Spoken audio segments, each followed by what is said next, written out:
not, and I'll put out, What's up? What's up? We back, man. stereotype, considered a For the gang, trial. dress down, anything like that in the party? Like Keyshawn Johnson. What about outside in the That's park? what he said Either parking in in these park, transcripts. or went back to your car? Keyshawn Johnson was somewhere around these boys.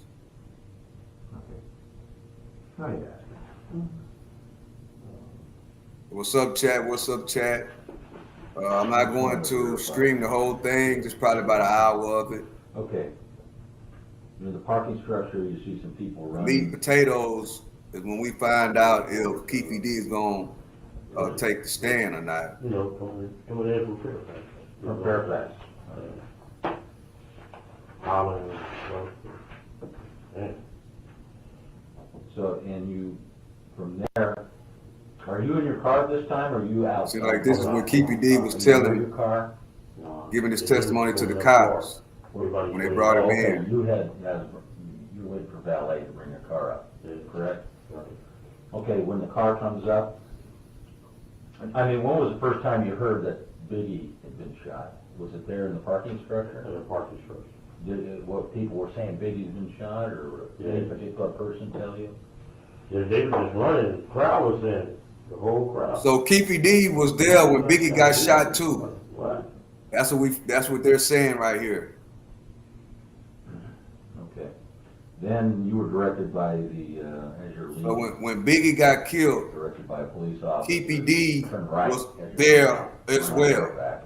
He directed That's every crazy. car that came up out of there, a tall, Remember, You left, you're going down, what, did you go all the way through Wilshire Boulevard? Tupac got hit first. Made a right About turn 8 months on later. Wilshire? That's when Biggie got popped. Okay, so you're, So according to this northbound testimony, Fairfax. Keefe D was somewhere around in the vicinity So it would when be, Biggie got popped eastbound too. then, or westbound? eastbound. Oh, okay, that's right. Eastbound. Eastbound Wilshire. Okay.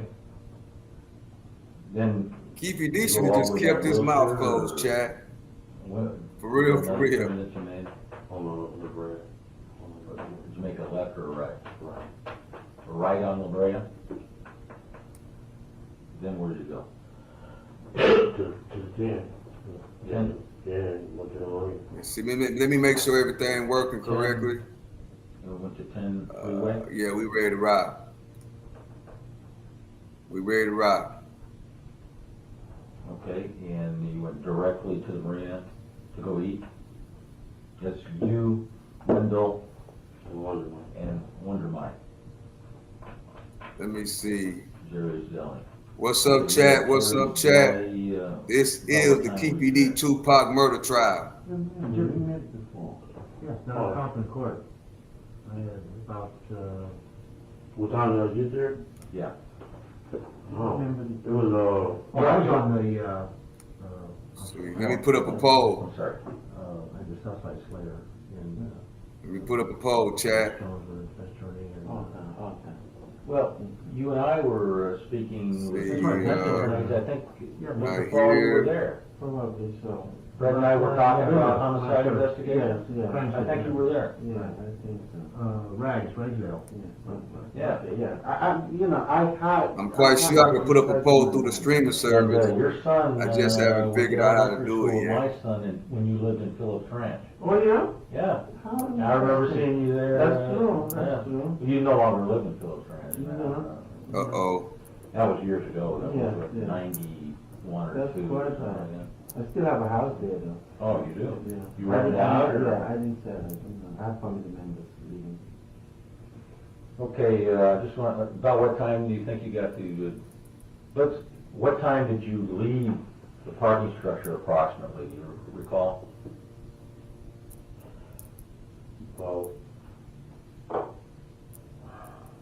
oh, you know, I was watching the watch, you know. Okay, you said you arrived at the party about 11 or 11:30, you were inside the party for about an hour, and then, okay, so that would either make it 12 or 12:30, and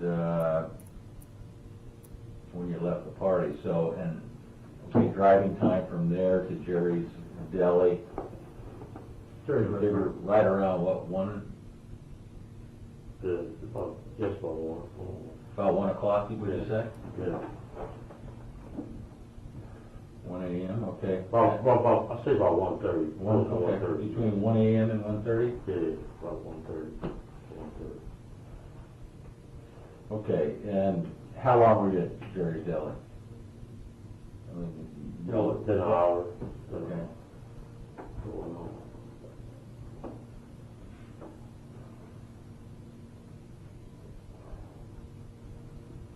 About 1 hour, so that would make it at this point, Not home about 2:30. okay, well, that means if you were at the deli about 1 hour, it would be 2 a.m. to 2:30, Yeah. okay?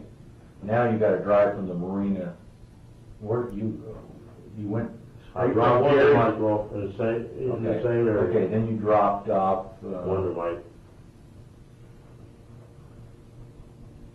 Wonder Mike in Compton, right? Yeah. And then, I'm assuming Wonder Mike and Wendell live The pretty same close? area, yeah. Okay. And Wendell in Compton. About what time, would you estimate that to be? If you left Jerry's I got home about 2:30. Okay. 2:30. 02:30, arrive approximately 2:30. Yeah, all these. I wasn't watching the watch though. Yeah, no, they're all yeah. approximate. All the times from Right. Yeah. Okay. And when you got home, was there anybody up, like your mom or brother or sister or girlfriend or her mom? Her mom came open the door for me. Okay. So Paula's mom opened the door. Yeah, Was she up already, or was she? she was, You had to knock on the door. I rang the doorbell.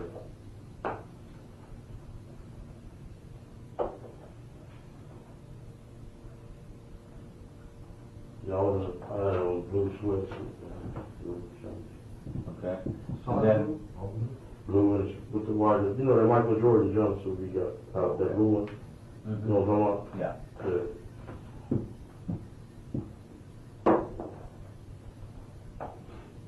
Okay. When she opened the door, did you talk with her?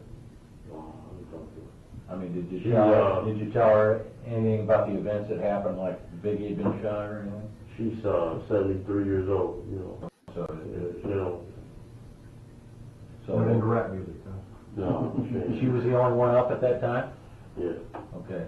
Would you go head straight to your bedroom and go to bed? Yeah. Did you talk with anybody between upon entering the house? Did you speak to anybody, either in person or on the phone at all when you? When I talked to Paula, I told her that Biggie got to do. Okay. You and Paula slept in the same room together? Yeah. Okay. So you told Paula? Say Biggie got killed. I don't know whether he got killed or not, you know. So, did you talk to anybody else besides Paula? Yes, us two. Okay, Wonder Mike and Wendell. Yeah, we was, dang, that's up, you know.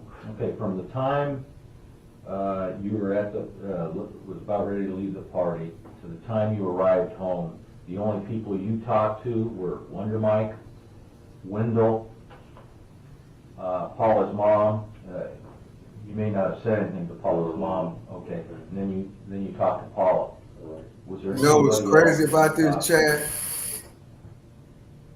All these dudes and celebrities too were around both of these events. Before we left, Biggie got killed and when Pac got killed. Some other party. They all were around Okay, which party was the that? same I don't know. place. They all were Do you know what together. party that was? Did Keyshawn ask you to go to that, or? No, he just said he was going to the party, and I was Which party was that? Was this another another after party? Yeah, another after party.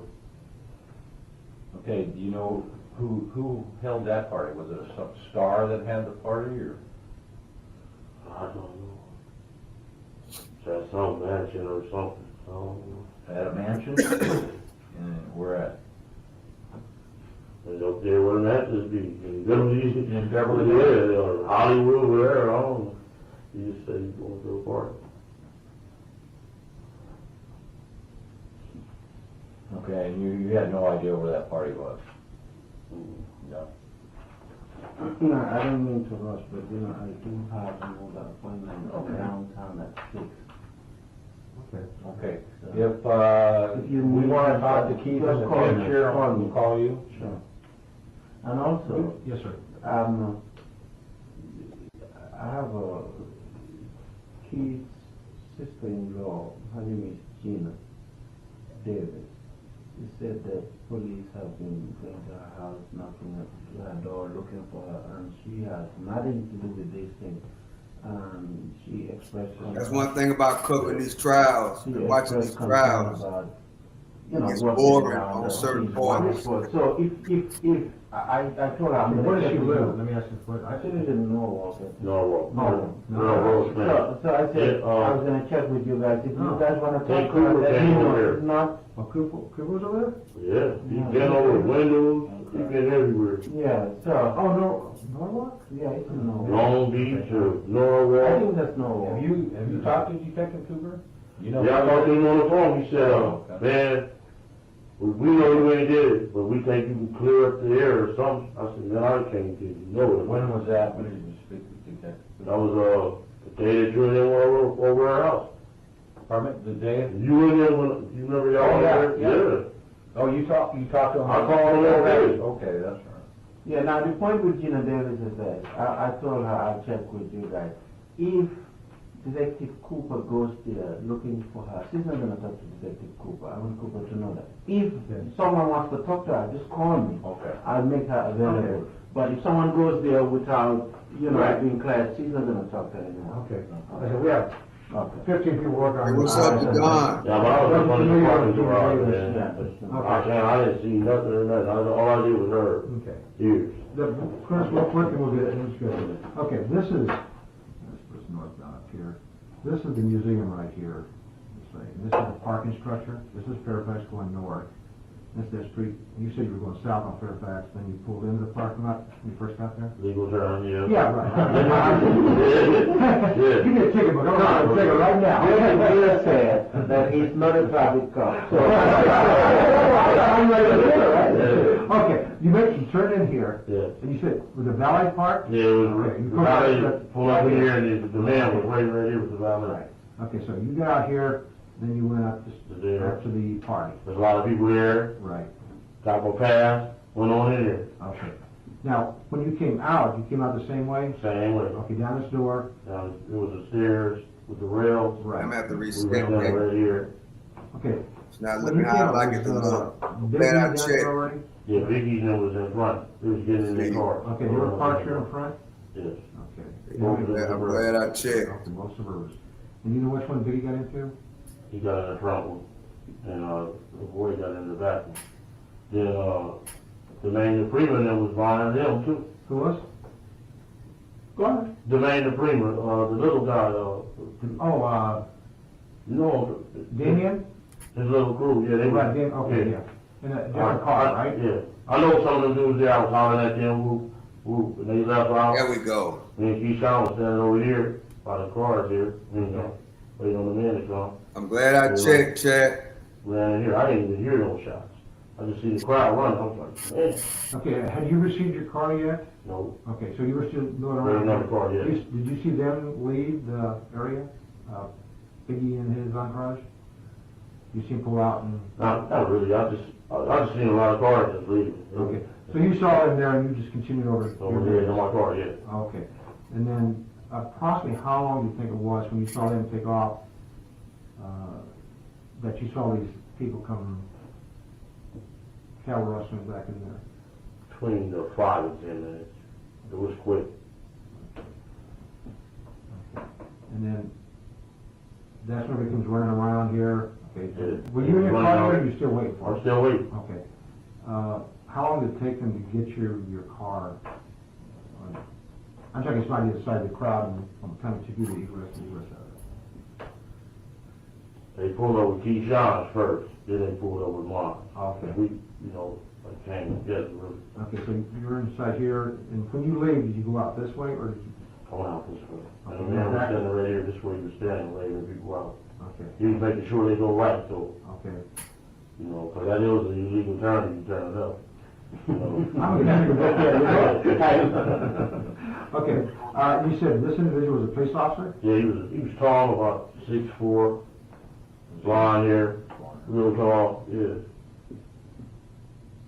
And he just waved the cars out. He waved about 50 cars up out of here. You know, like, yeah. Did you see any policemen there in the parking lot, say, as you were leaving the museum, had the shooting already gone down, or was it until you actually walked a little ways inside the parking structure? Yeah, when I was coming down the stairs, Okay. well, I was there, seeing Biggie now. Okay. Later, you know, they got on. Then I was over here. We was talking about football, you know, Keyshawn. Oh, he's, Keyshawn talking, that's right Yeah. here, waiting for your cars? Yeah. Okay. Then the crowd came around. I was about, How long were you standing there? When you exited that museum, how long a time span? From the time you, about 10 minutes. 10 minutes when About you 10 saw people rushing in? Yeah, it was about 10 minutes. Okay. Did you see any policemen anywhere around, any LAPD? Uniformed and officers. uniformed officers when you came out? Trying to set the time for you. All I've seen was, that's what I mean right here, the tall guy. And it was more, they was pulling up. He was coming real red, you know, coming in, coming, a whole lot of cops was coming. Yeah. Okay, people were rushing. Okay, 10 minutes between the time you exited and the time that people were running into the parking structure. Then how long from that time did it take you to finally get into your car and start pulling out? I'll say about 6 to 7 minutes, 6 to 7. 6 to 10 minutes? About 6 to 10 minutes, yeah. Okay. And then how long did it take for you to exit the structure? Is that? It was like bumper, you know, bumper. Okay, so you're finally in your car. Yeah, then we leave. I mean, did you have to wait for a long period of time because of the? No, not really. He was pushing through pretty He was fast. waving them through, yeah. So after the crowd started moving in, the policemen were there within what, 6? About 6 minutes, yeah. He was running in. Biggie got killed. I'm like, Lord have mercy.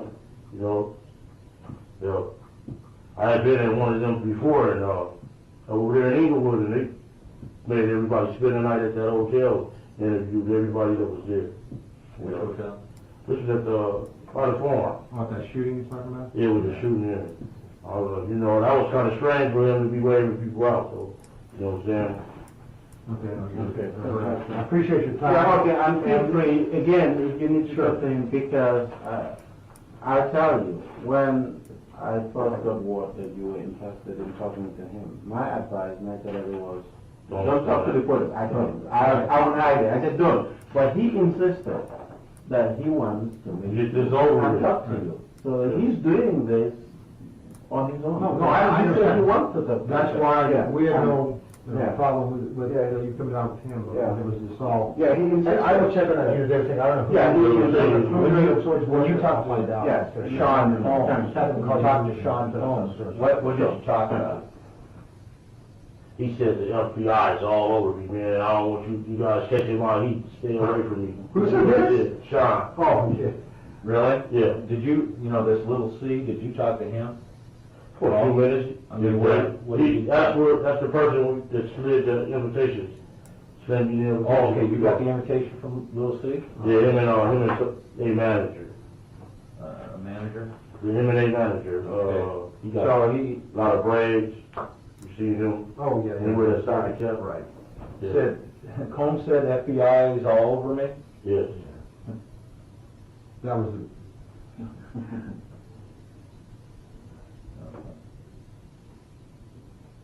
So with Little C was just high and Yes, he gave the invitation. Him and the this is manager. before you went in? Before I went in. Then I went up there, they was drinking, gave me a bottle, I started Did drinking. you talk to Little C inside? Huh? Did you talk to Little C Yeah, I talked to inside? him a little. What did you guys talk about? I mean, you met before, right? He just said, how you doing? Yeah, you know, what you been doing? How long had you known Sean and Little C before this event? Maybe about a year, A year? Where'd you couple meet of him? years. He had gave an after party at, the Soul Train Award. In what year? That was, 96? one night the guy get killed at the Elray, what year was that? They got beat up. at Clara, all right. Oh, Yeah, you were- That was 94? That was the year I met him. Yeah. Okay, so that's 3 years ago. Yeah.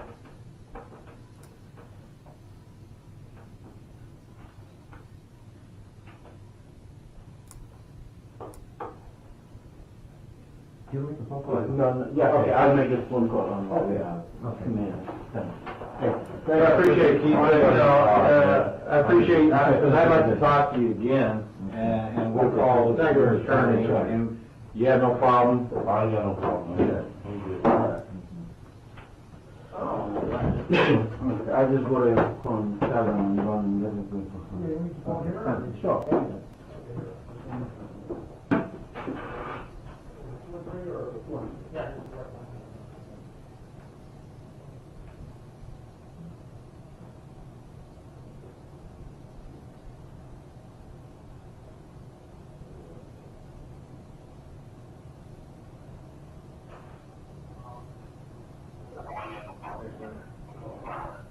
No call, good, thank you, appreciate it.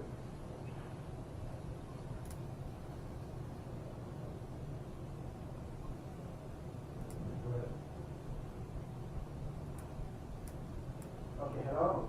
Okay, hi. You want solar too? You want another drug? Oh, okay. Fine, how are you? Did you talk to me? Okay. She talked to me and you know, I do not in the death penalty case. So I have no time whatsoever. Friday, today, we're asked as far as Which one? but, I told you, advantage on medicine No. is the only development you have. Otherwise, just forget it one. Otherwise, you just discriminate one. But I'll talk to you later. Yes, I'm not the police department. Yes, yeah, I will.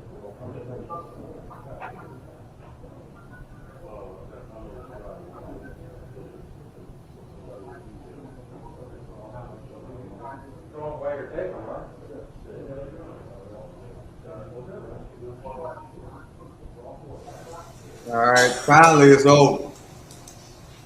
I'm thinking.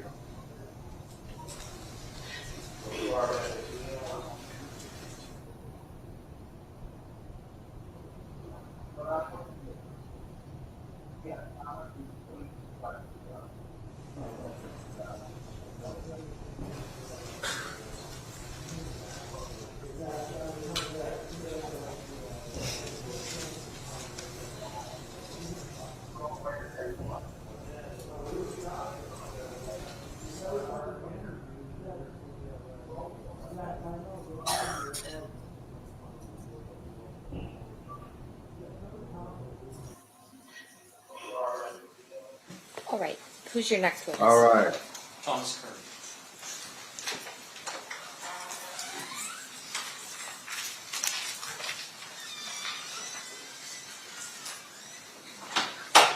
I'm glad that part is over with, Chad. Put somebody on the stand.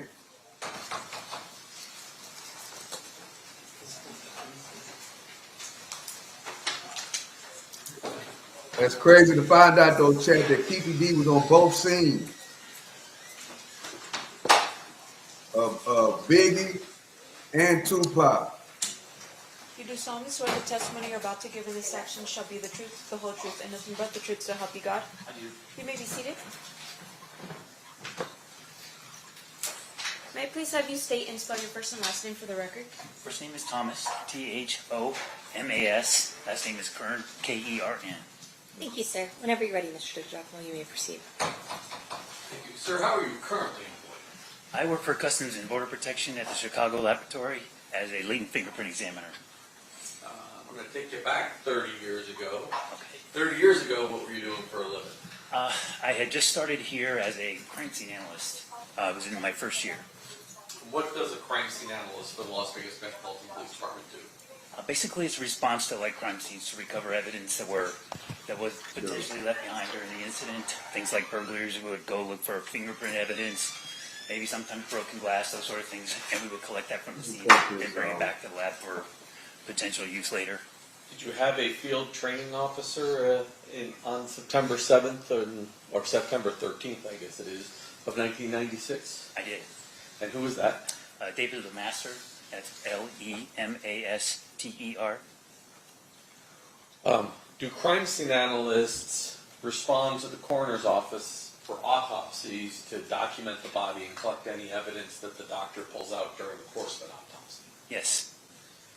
And were you present at the autopsy with Dave Lemaster for the autopsy of Tupac Shakur? I was. May I approach, Judge? You may. I'm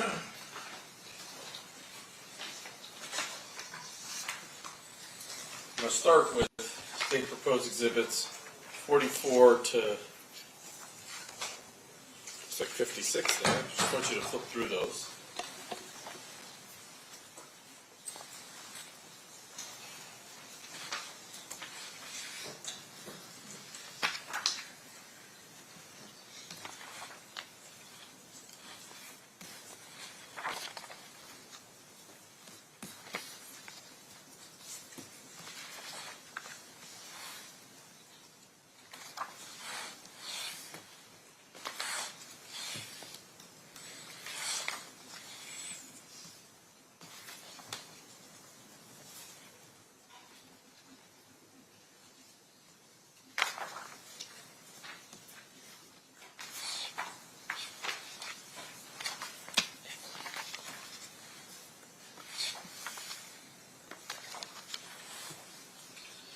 So, I can't remember what my first number was. 44 through 54, are those all depictions of Mr. Shakur, well, his body bag, as well as Mr. Shakur during the course of the autopsy, documenting both tattoos and injuries to Mr. Shakur? Yes, sir. And then 55 and 56, it is two sides, I'll say, of what looks like a bullet and a fragment that was removed from his body at time of autopsy. Is that correct? That's correct. Now I'm going to show you what's been marked as State's Proposed Exhibit number 128.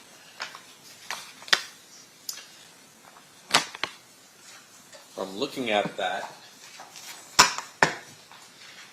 does that appear to be an impound done by Dave Lemaster from the autopsy of Mr. Shakur in September of 1996? It is. And flip it over here. Why don't you explain to ladies and gentlemen of the jury how evidence is collected? So this is a typical, be relevant to the investigation you're working on. So I know that this is David's paperwork. We are assigned a personnel number when we start the job, and David's personnel number was 4243 as his first initial, last initial, and that's about here in the center of this information. When we collect the evidence, we're supposed to put a seal in the reverse, and the seal has to remain intact throughout the investigation. That also has David's initial and personnel number and the date that was collected. So it appears that nobody's opened this since David impounded it 30 years ago. That's correct. Judge, I offer 44 through 56 and 128. Any objection? They will be admitted. Thank you. I pass the witness. Okay. Cross-examination, Mr. Stamps. Your Honor, I have no cross. Ladies and gentlemen of the jury, any questions for this witness? Seeing none, thank you so much. Have a good day. You are excused, Mr. Quinn.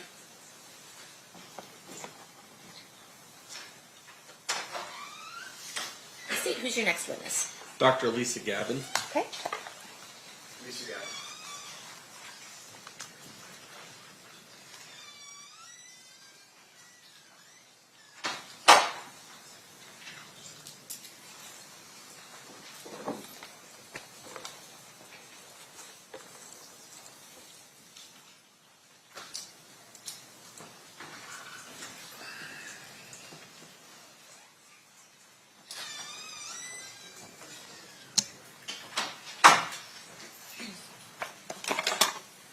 You do solemnly swear the testimony you're about to give in this action shall be the truth, the whole truth, and nothing but the truth, so help you God? I do. You may be seated. May I please have you state and spell your first and last name for the record? Good morning. I'm Dr. Lisa Gavin, Lisagavin. Thank you, Dr. Gavin. Mr. DiGiacomo, you may proceed. Doctor, how are you employed? I am a forensic pathologist, medical examiner here in Clark County. What does that mean you do for a living? We determine the cause of death and the manner of death and sudden unexpected deaths. And in order to hold the position that you do with the coroner's office, do you have certain education, training, and background? Yes. And explain that to the ladies and gentlemen of the jury. I went to medical school at the University of Connecticut School of Medicine. I did a pathology residency at Hartford Hospital in Connecticut. I did a surgical pathology fellowship at Hartford Hospital in Connecticut. I did a forensic pathology fellowship in the Office of the Medical Investigator in New Mexico, and then I came here to Clark County. I have a medical license to practice here in the state of Nevada, and I'm board certified in anatomic pathology and forensic pathology. How long overall have you been a forensic pathologist? This September it'll be about 17 years practicing here. So I'm going to guess that 30 years ago you were not at the autopsy of Tupac Shakur. No, I was in medical school. Have you in the past had to come in and testify to your opinions as to cause and manner of death in cases where you weren't the actual examiner at the table? Yes. Explain why that would happen. We have people that have retired. We have doctors that have died. We have doctors that have gone to other locations in the country. So when you are asked to review, what is it that you get to review in order to form your opinions and conclusions? Most often it would be the investigation report from our office. It would be the autopsy report from the forensic pathologist that did the case. It could be photographs associated with the case. It could be medical records associated with the case. Could be any consultations or the like associated with the case. In this particular case, do you know who the examiner was? Yes. Who was it? It was Dr. Jordan. And Dr. Jordan is no longer with us, correct? Correct. Dr. Jordan has passed away. In addition to what the medical examiner's office had, did you also get a copy of the photographs taken by crime scene analysts during the course of the autopsy? Yes. And did you utilize those as well to render your opinions? Yes. I'm going to start with what's been previously admitted as State's Exhibit number 44.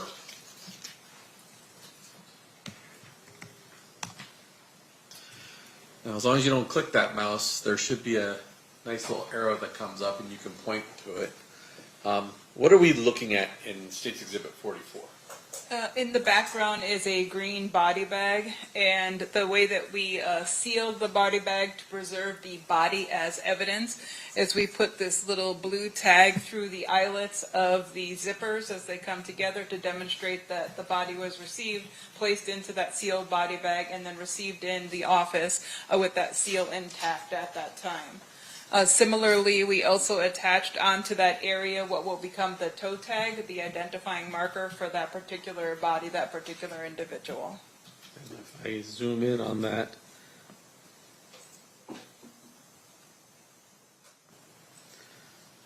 we're able to see that the name was Lassane Crooks, aka Tupac Shakur, date of death 9/13/96 at approximately 1600 or 4 p.m. That's correct.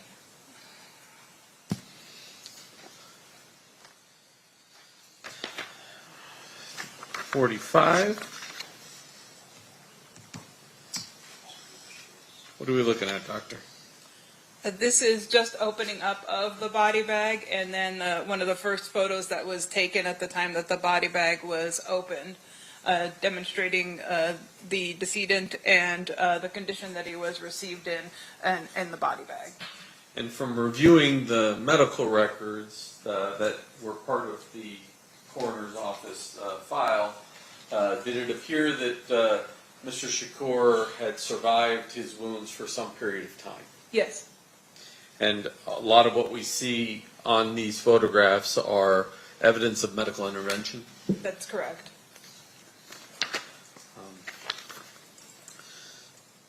046. This is a facial shot. I know there's a ruler in the way, but this is a facial shot of Mr. Shakur. Oh, that's correct. And then we're not going to display all of his tattoos, but there were photographs taken. This is 47 to identify his various tattoos. Correct. So you can see on his right stomach there that says thug. And then if we go to 48, on the other side it says life. Correct? Correct. Okay. So now I want to get to his injuries. And I'm going to start with, well, I'll start with 49. What are we looking at here? This is the right side of the body up by the chest area. You can see the right axilla or armpit in that region. And then you could see some of the sutures of what they call a thoracotomy incision, where they've cut into the side of the chest. And then just below that, this is an entrance gunshot wound. And then just below that thoracotomy chest, there appears to be a stitched up area. I can move my mouse too, right there. What is that? That's a sutured chest tube site.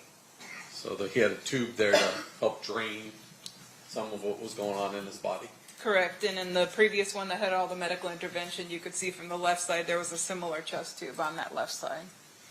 From your review, were you able to determine sort of the path of this particular bullet? Yes. And what was that? It entered here in the right lateral aspect of the chest, just below the axilla, the armpit, and then went across the right chest space, went across the right lung, and then ended up coming to rest in what we call the sternal notch. The sternal notch is a location just between where your collarbones kind of meet up towards the center of your chest. So just beneath that, the projectile was recovered. The nature of that type of wound, what did it physically do to him, his ability to breathe and those types of things? So the injury to the lung would have collapsed the lung and also caused the lung to bleed. And so it was documented within the medical records that he had about 2 liters of blood in his chest cavity when they put in the chest tube to try to save him.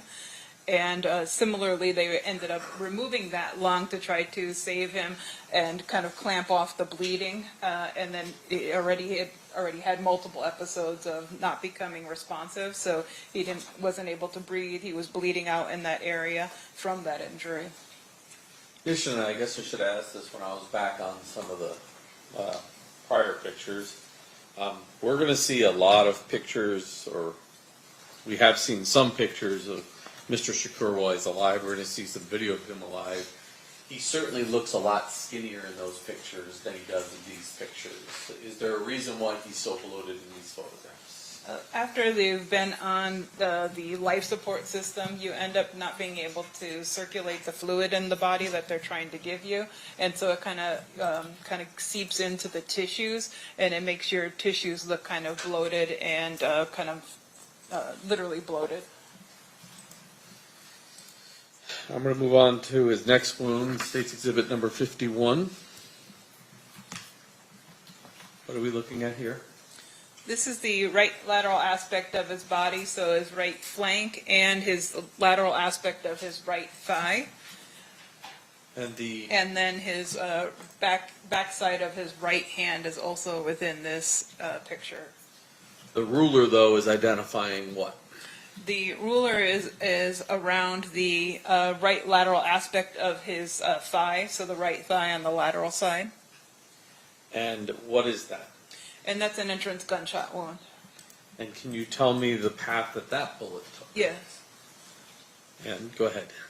That bullet entered in the lateral aspect of the right thigh and then went upwards into the abdomen and damaged his intestines.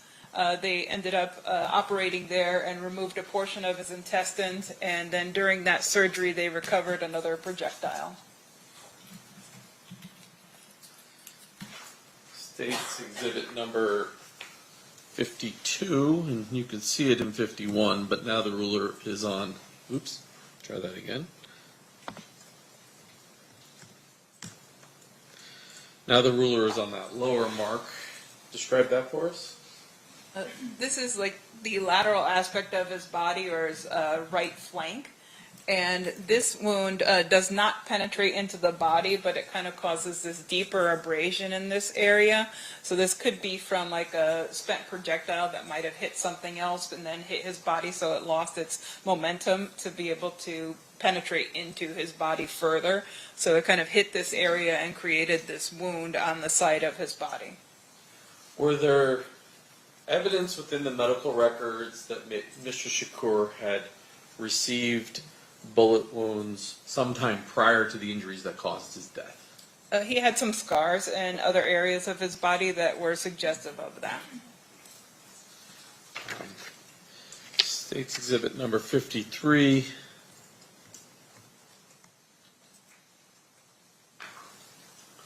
What are we looking at? This is the back of his right hand, and on the ring finger he has an entrance gunshot wound. This path goes through the hand and goes through that finger and then fractures that bone right by the ring finger area. And then 54, 054. What are we looking at?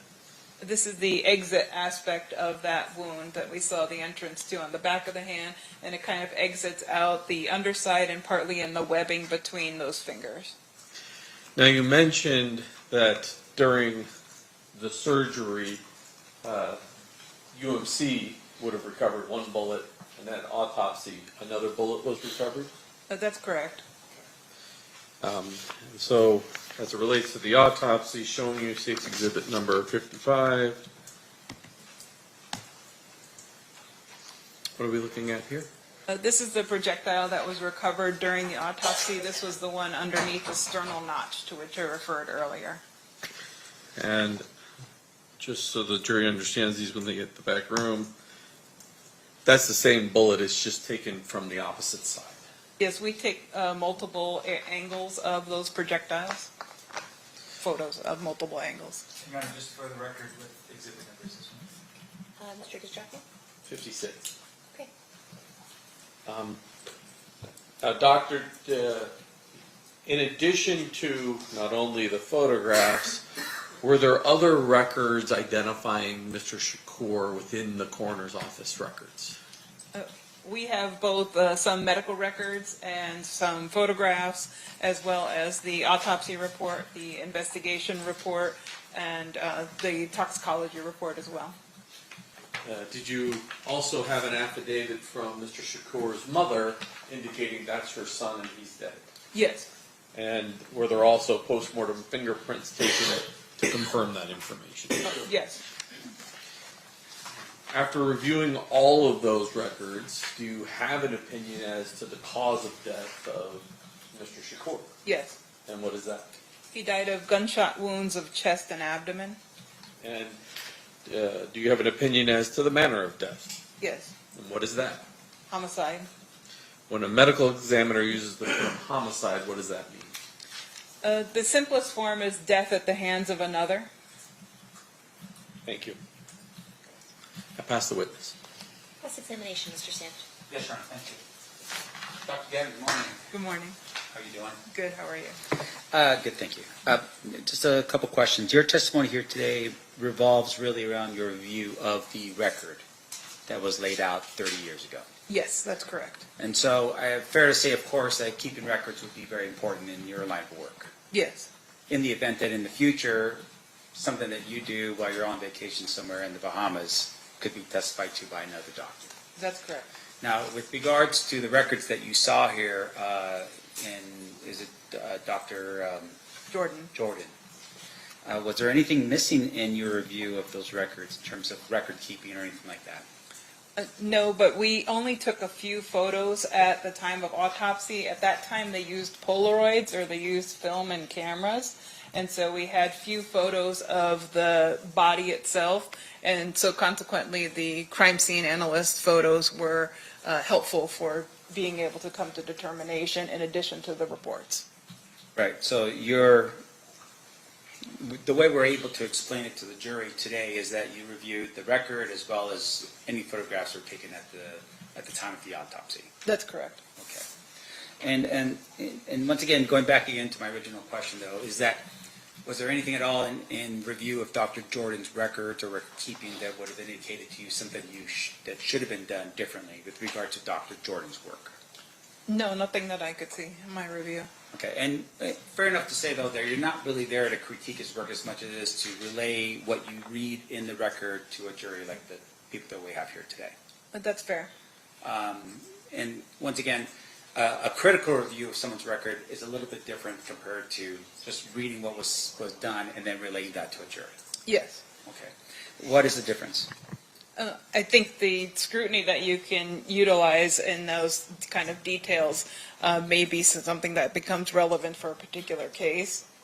Right. So, for instance, if there was some issue, some dispute over whether or not he was given adequate medical treatment, that would be something for another day, for another topic, and another type of review, right? That would be for somebody that actually does treatment of bodies. I'm a forensic pathologist, so I'm a medical examiner, so I review people after they've died. So that would be treatment related to whomever does that type of treatment. Now, would you have been able to do this type of review if Dr. Jordan had not kept an adequate record of his efforts? It depends on what you have available for review. Say, for instance, there's no record at all. He doesn't do a record, he does some work, but you don't have anything other than maybe the pictures in this case. Would that be enough of a review for you? Photographs can be very helpful in terms of determining what happened to the body, and then in terms of where the locations of injuries are. Based on my knowledge of anatomy in the body, I can definitely generate opinions based on that. Sure, but with regards to, say, his work in general, outside of the fact that you could point out location of where there's entry and exit wounds, for instance, from a bullet, outside of that, would you be able to tell this jury exactly what Dr. Jordan had done with regards to his autopsy? What he did for his exact procedures, no. Okay. And in the event that you don't even have that, say, for instance, you're coming in here today, and the question is, well, did Tupac Shakur die of bullet wounds? Would that be something that you could just tell a jury like this without even looking at a record or photographs? We would need some kind of record in order for me to be able to generate an opinion, or some kind of photographs for me to be able to generate an opinion. And fair to say then, once again, that in your line of work, record keeping, record writing is critical to maintain the integrity of what you do as a coroner. Yes. Okay. No further questions, Your Honor. Thank you. Any redirect, Mr. DiGiacomo? Man, Mr. Sam suggested, and I just want to make it clear, you're not regurgitating Dr. Jordan's opinions. You formulated your own opinions as the cause of manner of death. That is correct. Thank you. That's perfect. One final question based on Mr. DiGiacomo's. And fair to say, though, in order for you to do that, you have to rely on Dr. Jordan's documentation of what he did. I relied on his documentation as well as the other documentation that I talked about, which was medical records as well as photographs. Thank you. No further questions, John. Ladies and gentlemen of the jury, any questions for this witness? We have one more that we're waiting for.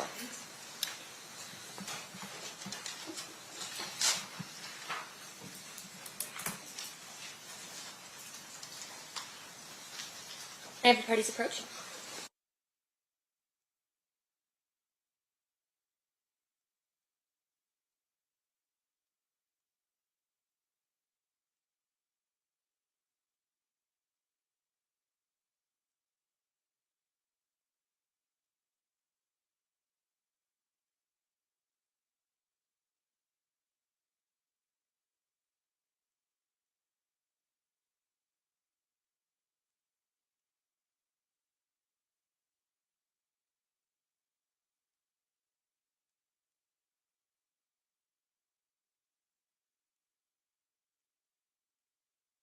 All right, Dr. Gavin, we have a few questions from our jurors.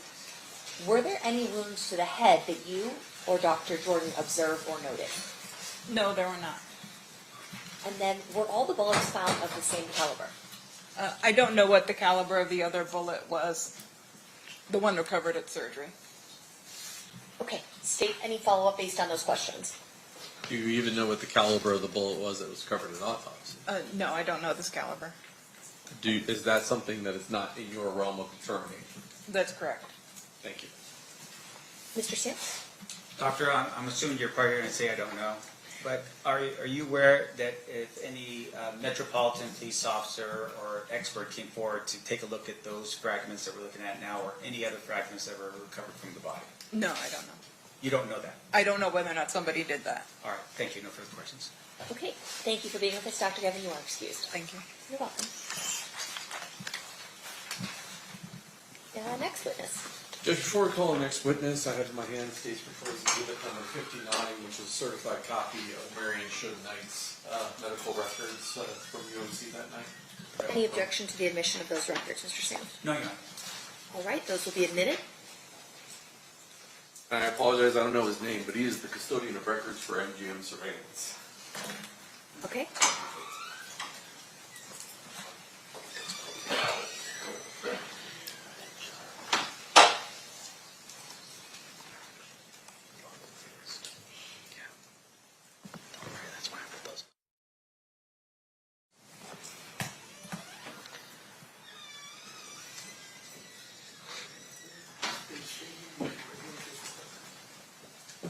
You do solemnly swear the testimony you're about to give in this action shall be the truth, the whole truth, and nothing but the truth, so help you God? I do. You may be seated. May I please have you state and spell your first and last name for the record? Michael Ingram, Michael Ingram. Thank you, Mr. Ingram. Mr. Duckman, whenever you're ready. Sir, how are you employed? I work as an investigator for MGM Resorts. What area at MGM Resorts do you have a certain job responsibility? I have responsibility over surveillance and security surveillance and investigations. Were you requested to come here to authenticate some video that was collected well back in 1996 from the MGM? Yes, I was.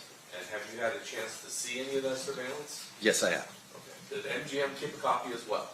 Yes, they have. Okay, so you reviewed that. Yes. Judge, I have in my hand State's Proposed Exhibit number 115, which is that video I'd offer. Any objection?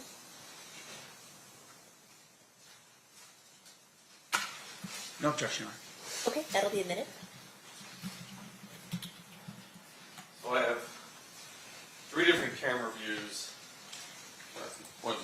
three different files, I'll call it, that we're going to talk about. But back in 1996, can you describe the type of surveillance system we're looking at? Like, how is it, what medium was it originally recorded on? At that time, it was recorded on VHS. And did MGM reuse tapes every so often? Yes. And so when you reuse tape, did you lose quality each time you kind of reused it over and over again? Yes, the quality deteriorated. So unlike today that's digital, some of these views that we're going to watch, it's going to be pretty hard to facially identify anybody. Is that correct? That's correct. So I want to start with, actually,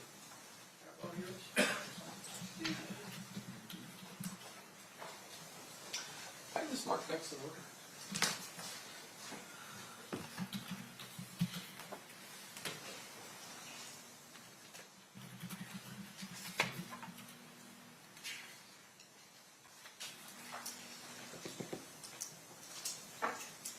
I need to switch it over. I know, I just remember if it's at the top or the bottom. There's two blues.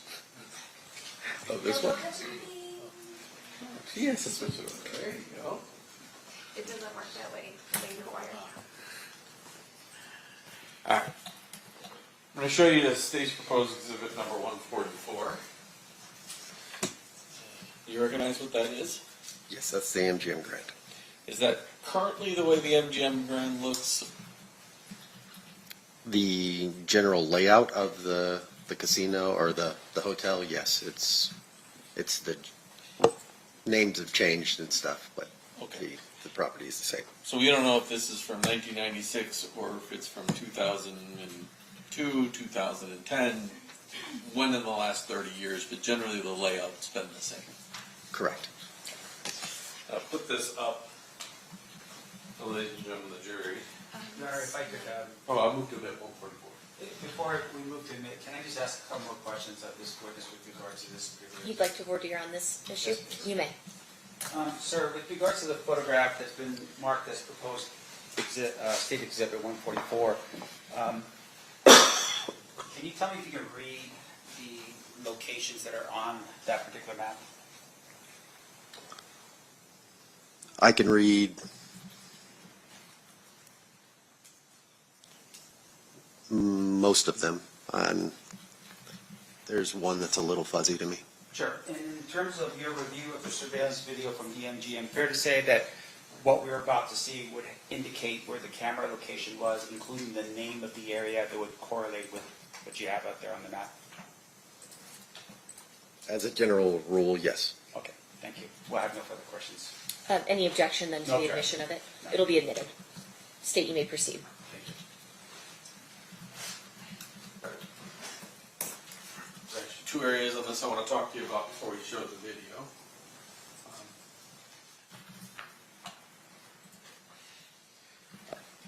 Maybe more than that. Generally speaking, events like the Tyson-Selden fight, where would that have occurred at? The MGM Grand Garden, which is located at the top of the screen. Up here, okay. We have an elevator view that we're going to see. Where is that located on this? There's, in the middle of the screen, there's three small boxes. Those, Right here? yes, those are the elevator core for the MGM Grand. And then if there's a camera that's going to say food court, that's kind of walking, that's looking down a long hallway. Which hallway are we looking at? The white box, yeah, you're going to be following that basically to the Grand Garden Arena. So when you come out of this box, you can either come down here or across the casino, essentially. Correct.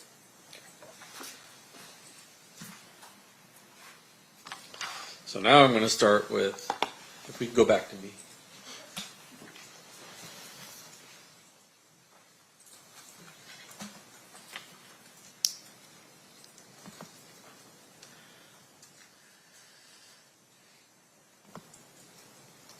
I'll pause it here for just a second. This says food court promenade. So I'm just going to hold it up for the jury. Do you know anywhere where we are along this white corridor? Or could it be anywhere on that white corridor? Specifically, I couldn't tell you exactly where along that corridor you are, but you're along that corridor. Okay.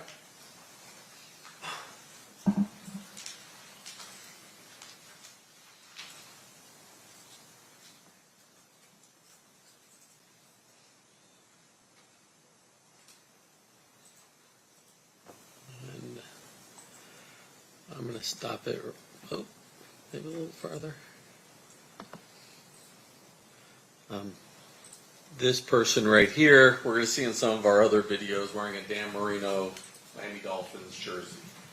You probably know that, but for ladies and gentlemen of the jury, that's the person that we're trying to follow. Is that accurate? Or do you know? I do not know. Okay.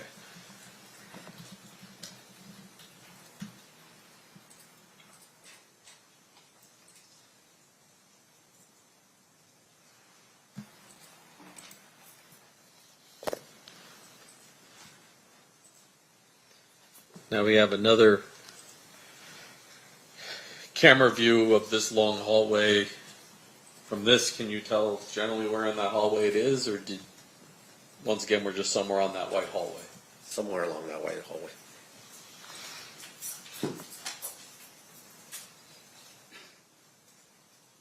And, well, he just flashed. That So let me stop it here. On these VHS tapes, cameras would flash between different hallways. That technology was in effect during that time frame. It's called multiplex back in those days. Correct. So sometimes we jump from camera view to camera view, trying to capture what we're trying to capture. Correct.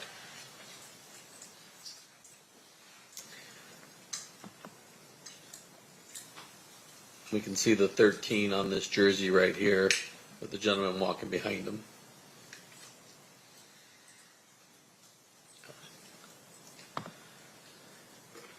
Now I'm going to take you to 115B.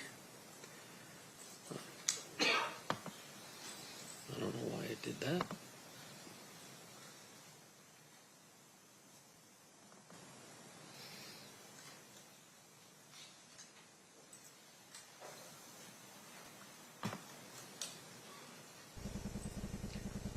All right, we're going to use a different program so we don't watch it sideways.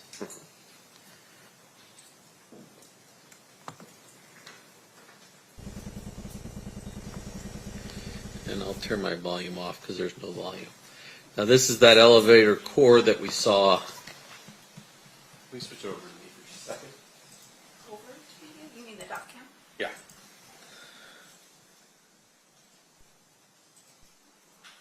So as opposed to those other views that were somewhere in here, now we're down in the middle of these four, and there's a tree in the middle of these four. Correct. Is that tree still there? No.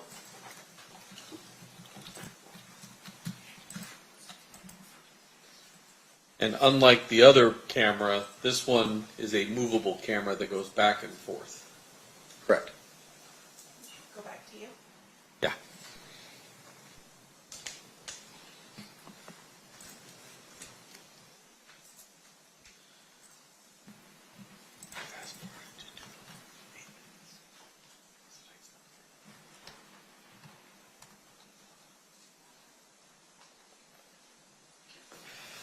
So this one starts at 2043 or so, and I'm going to jump forward to about 2047. This is just people walking through that elevator area, correct? Correct.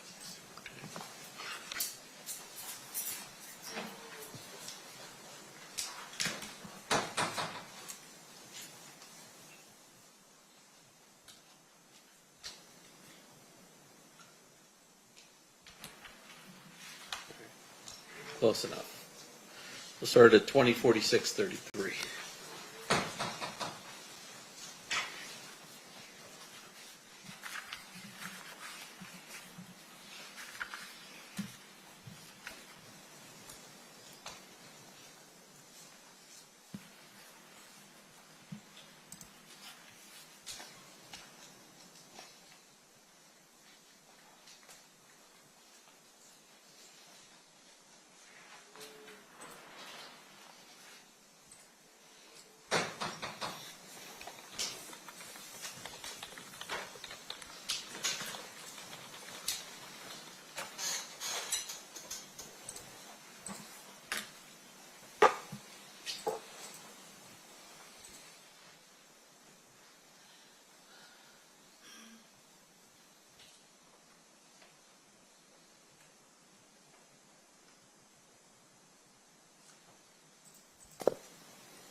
Stop it just here for a second to orient everybody.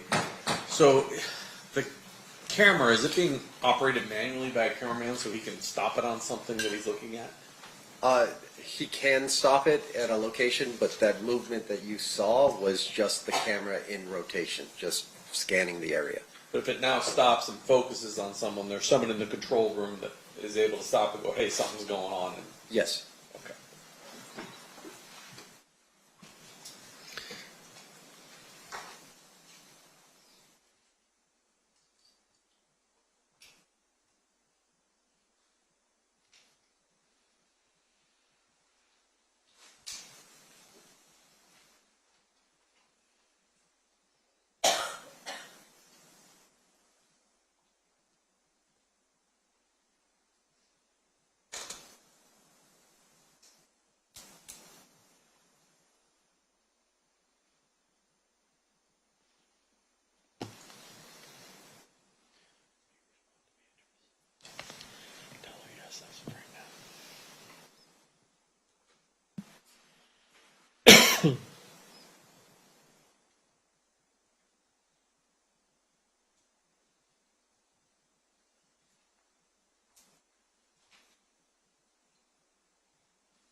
The gentlemen in white shirts, are they security guards, and the gentlemen in tan shirts, Metro Police?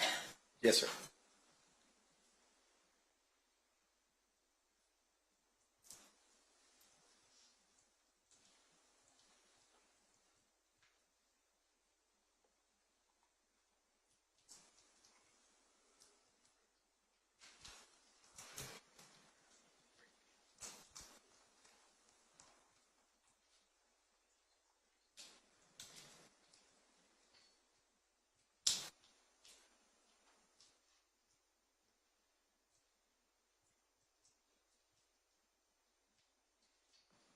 Pause it there for a second. Once again, it appears that the victim of the beating was wearing that 13 Merino shirt. Yes, sir.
And then our final view, this may seem somewhat obvious, but I'm going to give you this when you watch the cameras.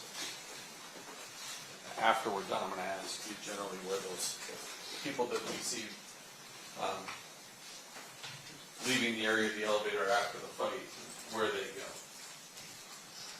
This is 115C. So is that the main casino floor outside the elevators? Correct.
Doors that they appear to be exiting.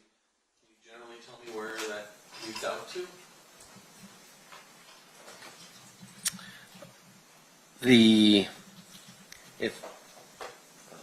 The lion entrance? Right. Is that anywhere near the ballet? That's the. I'm sorry, I was confused. Out to the hotel registration area and then out to the Porte Cochere. And do you know whether or not back in '96 there was a ballet there or not? Yeah, no, I don't know if there was an exact ballet or what it was called at the time.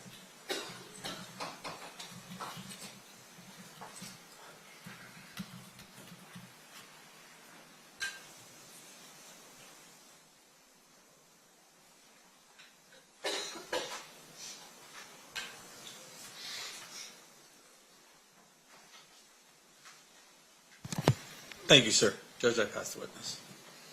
Mr. Smith, cross-examination. Thank you, Honor. Sir, you are an investigator with the MGM, right? MGM Resorts, the whole company. So it would be MGM as well as the other properties that are on the ship? Correct. Okay. And I'm assuming you're more than just yourself doing the investigations? Correct. Okay. May I have that document? May I approach on it? Yeah. I'm going to publish this again for the jury. State's Exhibit number 44. All right. A couple questions. As the investigator, or a investigator, how long have you been doing that line of work for? 14 years. Did you have any previous law enforcement experience before you became an investigator for MGM? No. And then with regards to your training as an investigator for the MGM, are you trained in how to do an investigation? Yes. Okay. And that would be something that would be not necessarily law enforcement, but it would just be to protect the properties that MGM owns. Yes. Okay. So with regards to the training that you have, is one of the things that you do in terms of training, learning how to write proper reports? Yes. Okay. Can you tell us why that's important? Documentation for future reference. You're time stamping an event in that moment that you are investigating it. And fair to say that with regards to report writing, it helps you later refresh your recollection if you're ever unlucky enough to be sitting in this chair facing towards these people, right? Yes, sir. Okay. In this case, you were asked to retrieve this video that was what we've all seen right now, right? Yes, sir. Did you have to write a report for that? No.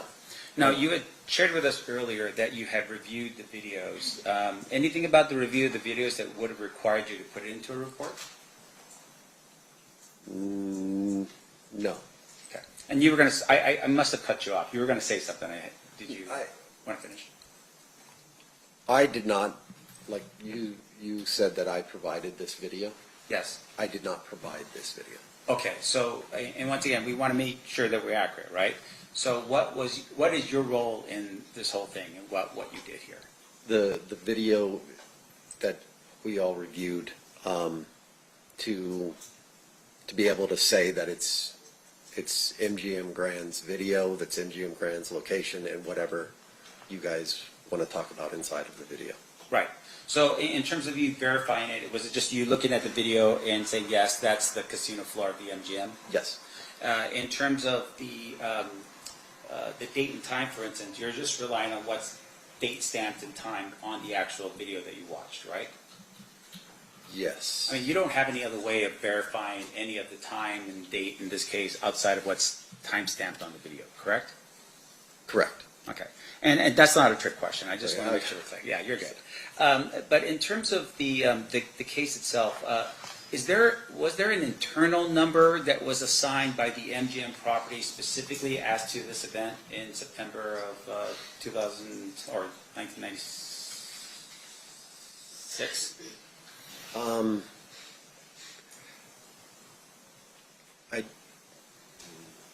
I don't know that answer. So when you were asked to review the videos, do you know if there were any reports that were written by MGM Security or MGM investigators like yourself on September 7th, 1996 with regard to this event? I don't know that answer. Now, in addition to that, you were asked to look through the video. Were you ever asked to locate anyone based upon the video that you saw in this case? No. All right. And the way the surveillance worked back then, right? I'm assuming you weren't. That was 14 years ago, so that would have been. You were there in 2012. Technically, I got hired in 2010. 2010. All right. So this is another. Take a step back. Another 14 years prior to you working there. We heard testimony that the recording system was all VHS based. Yes. If you could describe for the jury, right? So you have a control room, I'm assuming, with all these monitors that are on there. Yes, sir. And there's multiple people that are probably looking at different quadrants or areas of the casino. They're looking at different monitors, yes, sir. Okay, and some of them are concerned with, like, say, cheating on the tables and that kind of thing, right? That is a different team altogether. I see. You have your security team and you have your gaming surveillance team. I see. So as a security team, you're just tasked with safety on the premises. Correct. Okay. And so in this case, when those cameras are going around, they're going around automatically until such time as somebody in the control room looks and says, oh, there's something going on right here, and then manually focuses the camera over there. Some of the cameras, yes. Okay. And even if the person in the room is not seeing it, sometimes you'll get a call from security saying, hey, we've got a situation over by the elevator banks, and then that would draw someone's attention to that monitor and move the camera over to that area. Yes, sir. Now, is the person that's operating the camera at that point in direct contact with the security team that is down below, like in this case, in the elevator area? Yes, sir. So they would be communicating back and forth about whatever it is that would be going on that would be helpful for everybody to know. Yes, sir. Okay. Now, in this particular case, you have obviously a lot of people on the property. Yes, sir. Maybe you're too young for this, but I mean, this was fight night, right? Mike Tyson against Bruce Seldon. Yes, sir. Is that typical? Like, is that a typical amount of people on the MGM property? In my experience, yes, that's a typical of fight night that you would have. Right. So nowadays it's UFC or some type of championship thing with somebody, I don't know. But once again, championship level sort of thing, right? Yes, sir. Not an everyday. Not an everyday thing. All right. And obviously there's a ton of people that are there. We see at some point the group that attacked the individual run. Yes, and sir. they run out of the area. And I want to make sure the jury understands. So going back here again to State's Exhibit number 144, the area where the attack happens is right here. Is that right? Yes, sir. And this is right next to it. It just says elevator core, right? Yes, sir. Now we talked a little bit about where they exited, and you had mentioned somewhere, but I just want to make sure I'm clear as to where that would have been.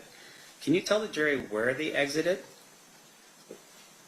From what I observed, it. Sir, just to let you know, you could actually take that mouse that's right there and just move it around. Yeah, when he's on the dock cam. They All right, changed Donna it. pointed out. Usually they can, but All right. Just go ahead and just describe it, and I'll just point it out. He appears to have traveled initially after the altercation. He appears to travel north up into the casino area, around that area, and then from the description, it looks like he comes back south and then turns to the Approach that screen and point. Oh, thank you, Madam Clerk. Yes, please. Could you just... Just talk louder while you're over there. you can get up and just point it out on that big screen if you want. Sorry about that. I should have done that.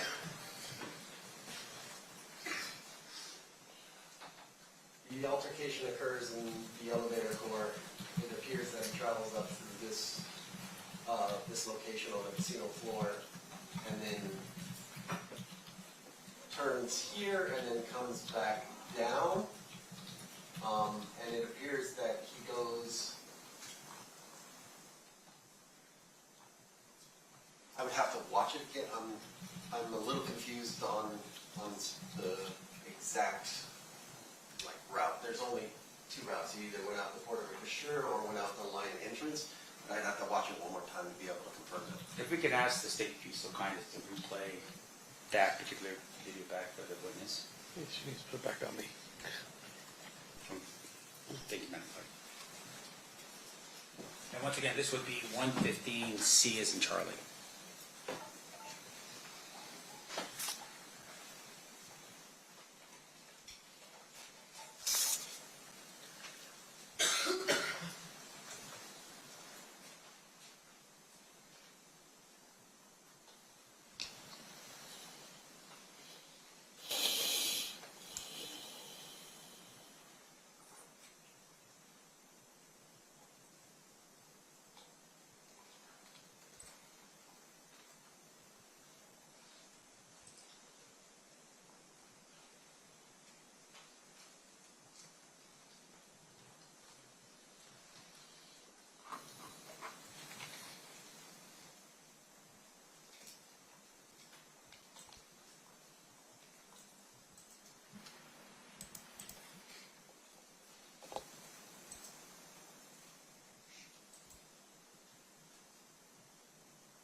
Did it help? Yes, it did. Okay.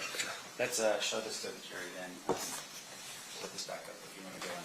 Yes, sir. You can, or wait for me for a second. Showing you again States Exhibit 44. Can you explain to the jury the path that was taken? Initially, it starts in the elevator core. They exit the elevator core. They enter the casino floor. They come down. They pass the cage. They pass the Emerald City, and then they're out the line entrance. All right, and for the record, the line entrance is on the corner of Las Vegas Boulevard and Tropicana? Correct. Thank you. Now, with regards to how we're able to determine this, obviously it's, we're looking at this particular map here, and there's names of certain parts on here. Did that help you in terms of seeing where the camera locations were?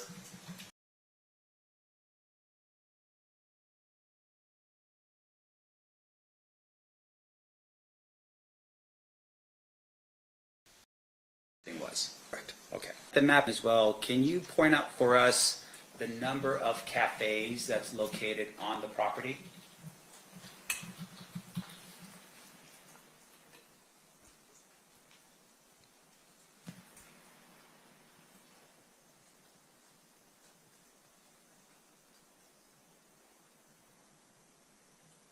Would reading the actual thing help you? Yes, I think it would have. You want the number of cafes, sir? Yeah, just tell me how many cafes are on the map.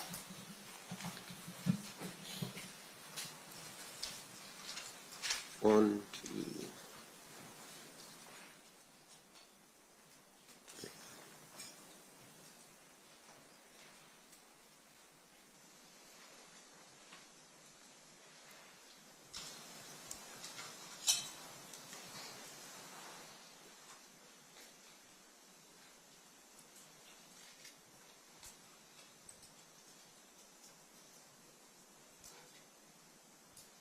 three. All right. Thank you. I'm sorry, I'm the coach. Oh, of course. You may move freely. Thank you. Showing you again for the jury 144. If you can just get up and point to the map in terms of where the cafes are on property in 1996 for us, please.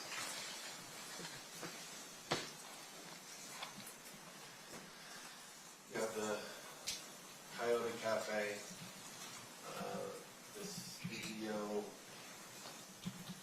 not sure, coffee shop, and I believe this is also a gourmet coffee stand. Okay. Thank you. I appreciate that. Now, in terms of the number of people moving through the casino, obviously very excited in terms of who they think is going through the casino. Would that have been something that would have been unnoticed by anyone? I'm sorry, I don't understand the question. Seems like a weird question, right? But the idea behind it is that there are so many people moving through that casino. Is MGM built in such a way where you wouldn't notice that, the noise or the bustle or anything like that? Yes. It is You built that wouldn't, way. no, you wouldn't notice it. And in terms of the number of people that are going through there at that particular time, you have camera angles, right? And they're showing us where these people are going, right? Yes. So outside of the casino, going back down here to the bottom of 144, were there any camera angles out here in the line entrance to help us see where the individuals left and what direction they went to? Not that I'm aware of. And fair enough that there's actually cameras that are outside the property as well to protect the MGM property, right? Generally, yes. Yeah. I don't know what it was at this time. Sure, and I'm not trying to pin you down, but the idea behind it would be, even now, for instance, there would be surveillance cameras to help protect the property. Correct. Now, directing your attention over here to, you had mentioned this before, what is this called here? I don't, The Porta Cashier, okay, what is that? it's a drop-off, pickup, a taxi line, limo service. It's basically everything for the guests arriving to the property. Arrive and leaving at the same time? Yes. Okay. And fair enough, once again, there should have been or would have been cameras as far as you would believe, in the hotel registration area as well as this Porter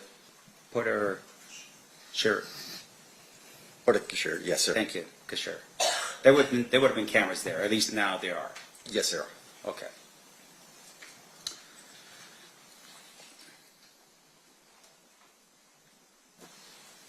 Now, do you know what MGM's policy is with regards to events that occur on property where police officers request video surveillance to be captured? Yes, I know the policy. Okay, what is the policy?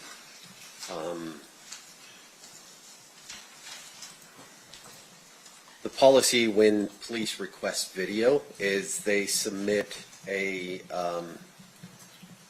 what we call an admin subpoena with the date, time, and kind of information that they're requesting, and then a member of either security surveillance or gaming surveillance will put that video onto a portable drive of some sort and provide it to the police. Right. And with regards to that video surveillance, is it the entire property? No. Okay. What typically is requested of the police officers, and what's typically protected or is saved by MGM?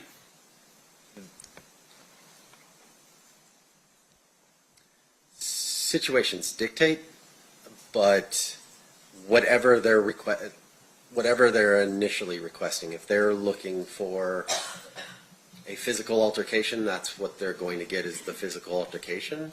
We don't provide, a 24-hour movement of the persons. It depends on what they're requesting. Right. So in this particular regard, you have an individual dressed in a Dan Marino jersey that at some point leaves the elevator area. Recall that? Yes. Now, do you know if there was ever a request to follow that individual through the casino and maybe off the casino premises just because he had been involved in an altercation with some other people? I'm not aware of any request.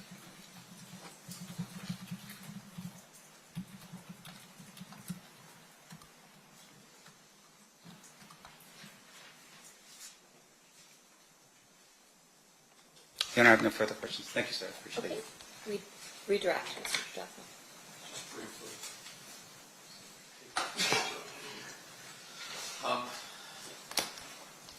You mentioned one, you didn't know if this was 1996 or not, correct? Correct. You also said you weren't sure whether or not there was a report written by security. Correct. Let me show you.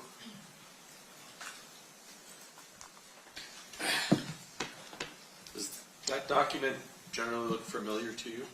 Yes, it does. Okay. And that indicates the accuracy of the times on the, generally speaking, on the video that we have. Yes, sir.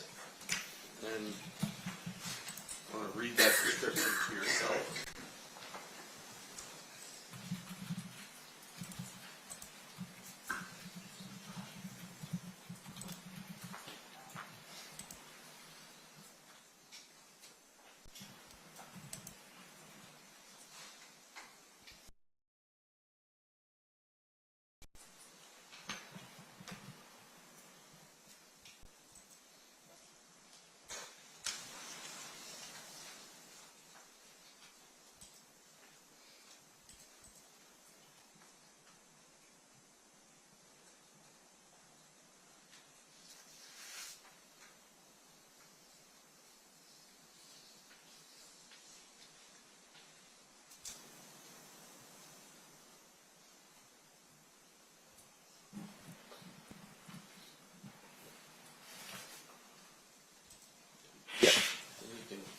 And there's more.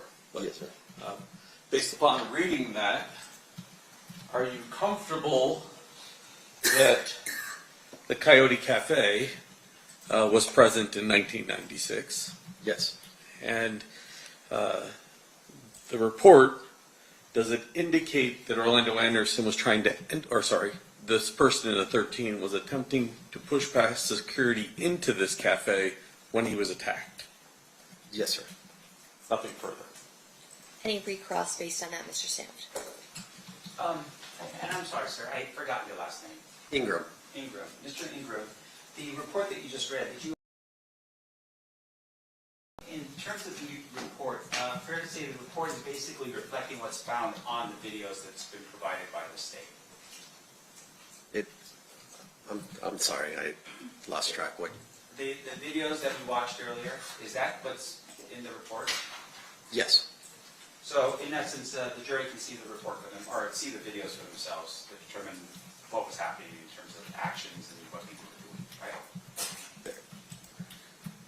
I don't know if that's completely accurate. There are things that are in report that are written by like eyewitness that you can't see on video. Sure. Now, the report itself, do you know who wrote it? I do not. Do you know if that person had the same training and experience that you have here today talking to this jury? I do not.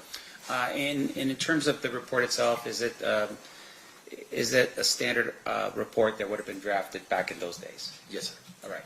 And there would have been somebody who would have supervised that report, I would assume, and reviewed it? Yes, sir. Do you know who it is in this document? Who the The supervisor? supervisor is? I don't know who the manager at the time was. All right.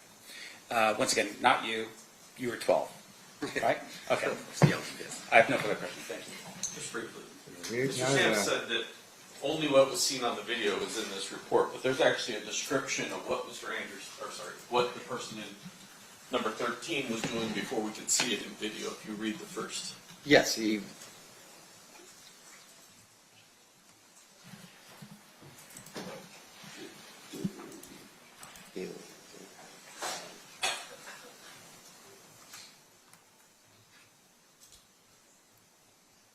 Yes, sir. This is a document that appears to be authored by somebody who was present and confronting Mr. Anderson from security as he was trying to get into the Coyote Cafe when he was attacked, and then we see on video kind of the remnants of that attack, but not the beginning of it, correct? Your Honor, I'm sorry. I'm just going to object to that question. Well, he opened the door with that question by Leading? saying, What's your response on leading? "Oh, as the leading? Okay, read the first 4 lines of the report. I'll rephrase my Okay, question. so it's sustained. You may rephrase. Read the beginning of the report." On Sunday, August 7th, 1996, at approximately 8:50 p.m., this officer was in the elevator core when I noticed a BMA wearing a sports jersey force his way past the officers. Your Honor, at this particular point, I'm going to object as this is hearsay, and there's no exception to this particular statement being brought in. Okay, your response on that one? 2 things. 1, he opened the door by claiming this report only says it's that. 2, it's a report generated at the time by the person who witnessed it, and it is a record of the MGM from MGM in 1996, all of which would qualify for admissibility. Your Honor, maybe your approach. Sure.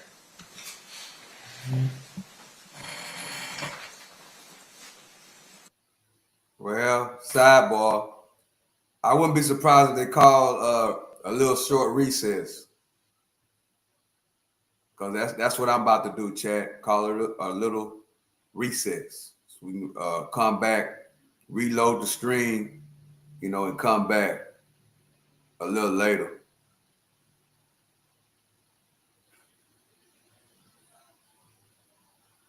If you watch me over there on Kick, I'm going to start doing some Kick-only streams real soon. So I like Kick a lot, and I like Rumble too. The thing about Rumble is I can live stream from Rumble, and I can still be on Kick and Twitch at the same time. But I'm starting to like Kick a lot. I'm starting to watch more content on Kick. So if any of y'all got Kick, come follow me over there on Kick. The statement is not being offered for its truth. Instead, it's being I'm gonna start doing some Kick-only streams. The idea that the only thing that the Probably report tonight. contains is viewable on the video, and the jury is to consider it for such. If you could just, I guess, start over. Start at the beginning there and stop. So if y'all on Kick, come follow me on Kick. on Sunday, August 7th of 1996 at approximately 8:50 p.m. This officer was in the elevator core when I noticed a BMA wearing a sports jersey force his way past the officers. Chelsea, I can't read the first name, Muniz Roberts, at the North Key checkpoint by Coyote Cafe. The unidentified BMA was questioned by myself and Officer. Your screen went black. Oh, sorry. I love technology. Mm-hmm.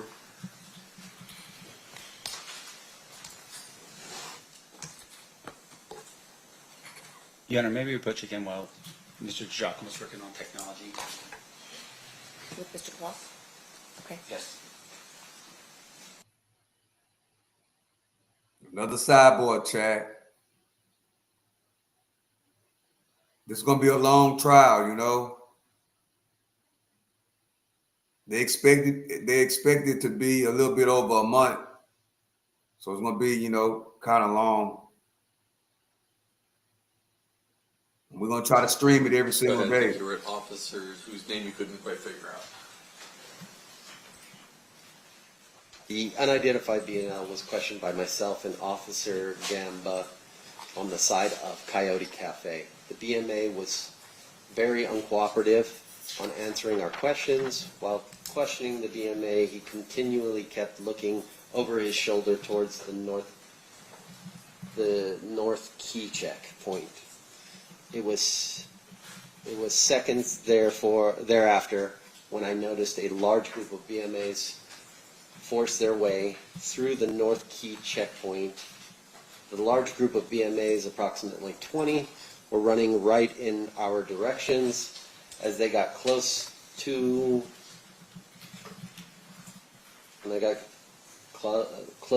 BMA that was being questioned, started to run south towards the elevator core. Around 5 or 6 BMAs from the group caught up with the single BMA, grabbed him, punched him, and knocked him to the. That's probably far enough. Okay. Thank you, sir. I have no more questions. Okay, Mr. Sam, anything else based on that? I guess that would be recross. No, Your Honor, but with regards to my discussions with the state, I'm going to move for the admission of that particular page that was read into the record. Any objection by the state? I don't. There's a second page. You want to read it all first and then make a decision as the first page or both pages? Is it bad, the second page? At least page 1 will be admitted. Page 2 is still up in the air. But would that be next in line for the state, or do you want it as defense exhibit, Mr. Sam? This will be defense exhibit B, Your Honor. Okay, so that'll be admitted as defense exhibit B. We'll hold tight to see if you want 1 or 2 pages. How many pages? Potentially 2, but right now, Okay. yeah. Let my clerk know. Yes, ma'am. Thank you. So nothing further. Nothing further to do. Any questions from the jury for Mr. Ingram? We do have at least one. Yeah, I think we're going to have a little Okay, recess, can I have the parties approach? which is, I think, we need a little recess. We've been live for almost 2 hours. Some pretty good testimony.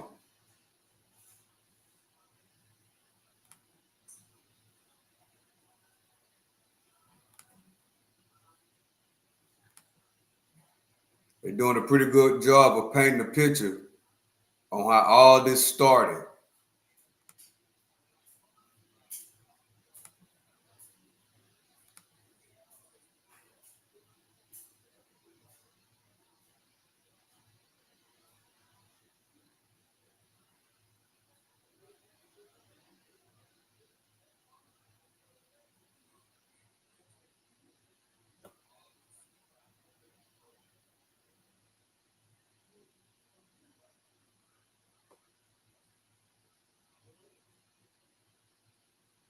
So I think I'm gonna take the time to take a break. I'm gonna come back later after day lunch. Will probably be about 4 or 5 o'clock when I come back. So whatever platform you watching me on, I appreciate you. Whatever platform you on. If you on Kick, hit the follow button. If you're on YouTube, hit that subscribe button. And I'm starting to like Kick a lot, as I said before. And I'm gonna start doing a lot of streams All from right, Kick. question from one of our So attorneys. if you got Kick, come over there and follow me on Person or Kick. officer who wrote I'm gonna the be doing some report Kick at only MGM public streams security team real soon. Probably witnessed starting the today. person in the jersey by Coyote Cafe? Can you restate that for me one more time? I can try, or I can read it again. Yes, ma'am. Where is the officer or person who wrote the report at MGM from the So I think I'm ending right here, chat. Appreciate y'all for joining me. This trial is just now starting, so we got to pay attention to it. I like how it's going so far. It's starting to paint a picture, letting us know how all this started and what's going on. So I'll be back, chat, probably about 5 o'clock. So appreciate y'all for joining me. If you're on Kick, appreciate y'all for joining me on Kick, Twitch, Rumble, YouTube. Appreciate y'all for rocking with me, whatever platform you on. Subscribe, and subscribe. Subscribe or follow. I know Kick is like follow. You follow people on Kick. So if you're on Kick, hit that follow button for me. If you're on YouTube, hit the subscribe button. If you're on Twitch, Rumble, do the same thing. So with that being said, I appreciate y'all. I'll be back later. I'm out.